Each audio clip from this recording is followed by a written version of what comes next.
Good afternoon. Today is October the 7th, and after a bright morning it's just sort of clouding over to a bit of an autumnal October afternoon. And today is a sort of bittersweet day for me, really, on the basis I say goodbye to a good friend of mine on my left here, GSA 1250. If you've seen videos of mine previously, you'll know it's been on a few thousand miles. I've done about 12,000 miles on it, but today I say goodbye. If you've seen my previous videos, I've been looking at various different options but never bit the bullet, but now I have.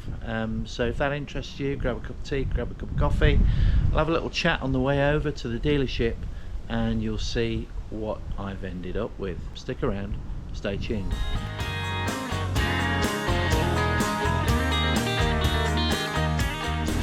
So we're on our way to the dealership to pick up the new machine and say goodbye to my trusty old friend here.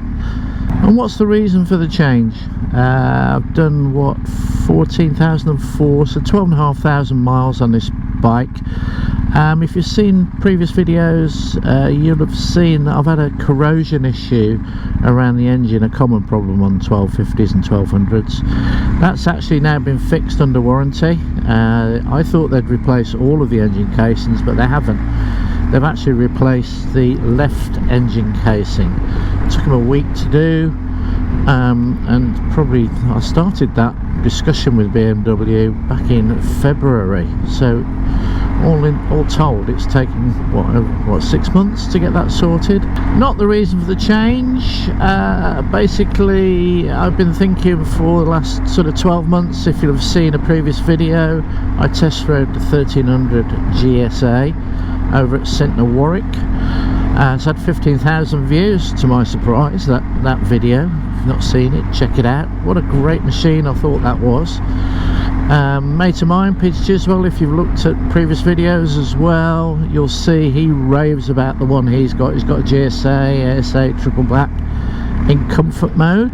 My GSAs have been low suspension, 30-inch inseam, 5'10" tall, but I just like to be flat-footed, and the actual normal height of the GSA for me is just a wee bit too big, so I've always gone for the low suspension option. Now, the low suspension option in the GSA is actually called Comfort, and that's the one, as I say, Peter Chiswell's got. He's actually done, if I've not mentioned it before, he's done since about February, March, 12,000 miles on that machine, and he absolutely loves it, no problems whatsoever. And yeah, amazing amount of miles that guy does. What have I gone for? Well, I'm still not going to tell you. We're on the way to the dealership, but what I will tell you is the reasons why. First of all, I love this bike, didn't anticipate changing it, but I'm 67 in 2 weeks' time. I've got a back issue I've had for 10 years. I've got associated sciatica issue, which is not actually a problem when I'm riding. The issue comes is when I'm moving the bike around, shuffling the bike around. I just need a lighter machine. It's as simple as that. So, you know, I've been looking at various options, and again, previous videos I've mentioned it. I've been looking at Ducati Multistrada, initially the big one. I'm thinking, well, what's the point of that? It's even taller than a BMW, so why would I do that? But then looked at the V2, the smaller one that's the new bike. Thought about that, and then I actually looked and had a discussion with Honda at Grantham's about a Goldwing, believe it or not, which I know sounds absolutely crazy, but the lower centre of gravity, it's got a reverse gear. I have to say they weren't that engaging, to be honest. Whether they thought I wasn't serious or what, I really don't know, but if they'd have pushed that a bit harder, who knows. Didn't offer me a test ride or anything. The bike I'm picking up today is based on a test ride which just absolutely blew me away. I'll explain why when I pick the bike up and tell you all the reasons why and how it fits in with what I'm doing moving forward. Just to tease on that, one of the other options I looked at was Triumph 900 GT Pro, on the basis it's smaller, it's actually good value for money, gets rave reviews, and yeah, that is very clearly an option. And is that where I'm going to the dealership, or isn't it? Well, stick around, stay tuned, and you'll find out. Nearly at the dealership now. It's about 2:30. Bit of a clue there, Syntner. So no surprise, it's a BMW. And basically what happened last Thursday, it is now Tuesday, I went to pick up this 1250 GSA after its warranty repair, and Helen on reception, I think it was just at a lunch, so nobody on reception. Has been about 5-10 minutes I think I would have had to wait to pick my keys up and on my way. Lo and behold, I got talking to the salesman, Mark, very nice guy. He basically said, well, you know, after a chat, I've got this bike here for you, you might want a test ride, which I did. I thought I'll be out for half an hour. 2 hours later, I was absolutely blown away by this bike, and lo and behold, they got one in spec that I would have ideally liked in stock, and converted this bike, which I actually own, into a 4-year finance deal. And then on the basis I'll be 71, God knows what will happen by then. Will I still be able to breathe by then? Who knows what's going to happen. So basically that's what's happened. So here I am today to pick up the bike. I'm still going to keep you guessing, and yeah, let us see. Okay, welcome back. So new bike's been purchased and being picked up. Did you guess? Did you guess what I've gone for? Well, as you can see, it's got the familiar BMW dashboard, and it is a GS 1300 triple black ASA with all the fixings. What do I mean by all the fixings? Well, it's got adaptive ride height, it's got active cruise control, and all the bits associated with triple black. It's got a lithium lightweight battery, and basically it was one that had previously been purchased by a guy and then couldn't go through with the purchase, that was in stock, in store, and pretty much a spec that I would go for. So there you have it. So I actually test rode the 1300 GS ASA Trophy Edition. There's two things that I would never have previously considered this bike. The first one was 2 years ago when it came out. I absolutely detested the look of it, the same way that, you know, others have as well and still do. And also the same way that people dislike the sort of Lego look of the GSA. So for that reason, yeah, I previously wouldn't have considered it. The second reason is that I've read so much about the fact that the ergonomics have changed on the GS insofar as it's more sporty, so you're leaning forward more, and that really did put me off. What actually happened when I was in the showroom a few times when I've been messing around with the warranty over the GSA, is I actually sat on the GS and thought, well, this isn't actually what I was expecting. It just doesn't feel that whole sporty thing. I mean, I used to have a K1300R, and that for me, you know, how people rode the K1300S, I really don't know, because the K1300R was really quite leant forward, and I found that very uncomfortable.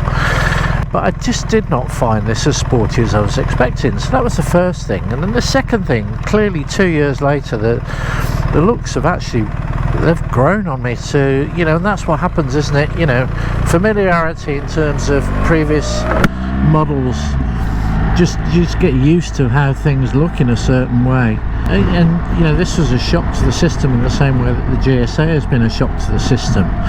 Well, actually over the 2 years I've actually grown to quite like it, and that's what happens, isn't it? You know, new car models come out and you think, oh my god, and then after a period of time you think, well, actually it looks all right, and then eventually you go, well, yeah, I like it. And I think that's what, you know, that's what's happened to me anyway. I actually quite like the styling of these things now.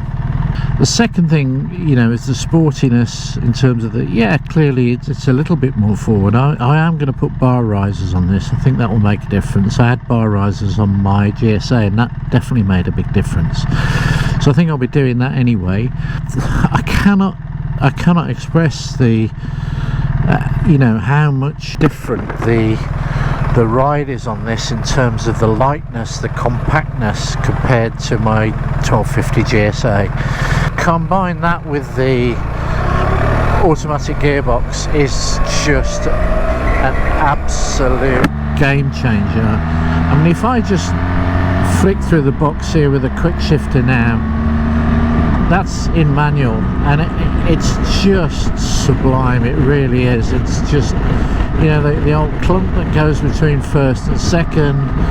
I always used to use the clutch first, second and third, up and down. With this here now is just fourth, fifth, sixth, fifth, fourth, third, and it's just absolutely sublime. Couple that with the handling that you've got. Very rarely nowadays I get excited about much, and certainly after 3 GSAs I was thinking, yeah, new bike, maybe new bike, but I was actually really looking forward to today. And you know, what have I done? 7 miles so far, and I can already tell this is gonna be a really good fun bike to ride. One little thing is panniers. They've actually sorted all that out now, so they come with central locking. They were ordered when I said I'd buy the bike on Thursday of last week. One of the 2 panniers arrived and the top box hasn't. They're actually on order with Germany, so they'll be arriving probably end of October, I would suggest. They've lent me a top box in the meantime, kept the emergency key. They'll key code them and deliver them to me, which is, you know, fair play. All of the previous pannier issues have been resolved. Actually, I didn't realise the adventure panniers are interchangeable, so if you'd rather have the bigger boxes on your GS, you can have those. Adaptive cruise control, I'm looking forward to using that. I had to buy a new battery charger because it's a lithium battery. Not a lot more to say really, other than there you go, job done. Needless to say, I'll be putting a few miles on this. Clearly not the best time of year to buy a bike, but 3.9% finance deal and the offer I got on my bike made it a no-brainer really. Clearly they'd got this potentially sitting on the floor. It was previously spec'd up by a previous owner, so they did me a deal, knocked some cash off. Happy days. I have to say, my faith's been restored in Syntner. You know, when we were going through the warranty issue on my bike, a few question marks about that, but in terms of Mark Rivers as a salesman, excellent. I'll be putting a few thousand miles on this and be out there probably a little bit more, certainly in the short term. So what I'll do is I will find a wee place, park up and just give you a look around the bike. Here we have the new bike, and of course it wouldn't be the same without a good old trusty Starbucks. And there we go, the only place to be.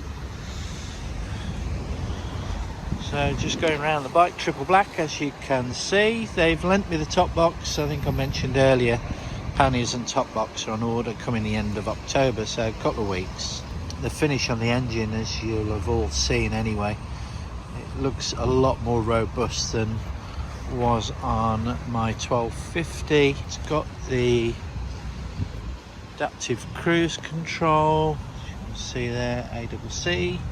Not tried that yet. Handlebar indicators, which I'd forgotten about. It's got the LEDs. I've got some crash bars coming. I've ordered Wunderlich crash bars. I've actually just ridden it in automatic mode. Yeah, it is a little bit clunky, which has previously been reported, but it does the job in traffic without shadow of a doubt. The smoothness on the throttle makes it different. So yeah, all good. There we go. That's the bike itself. If you haven't tried one of these out, certainly the ASA, either in GS or GSA format, get yourself on one. Anyway, thanks for checking in, and if you've liked this video, please like and subscribe. There will be more to come, obviously. I'll be out and about on this beast. You have been watching The Rambling Man. I'll see you again soon. Cheers for now. Bye bye.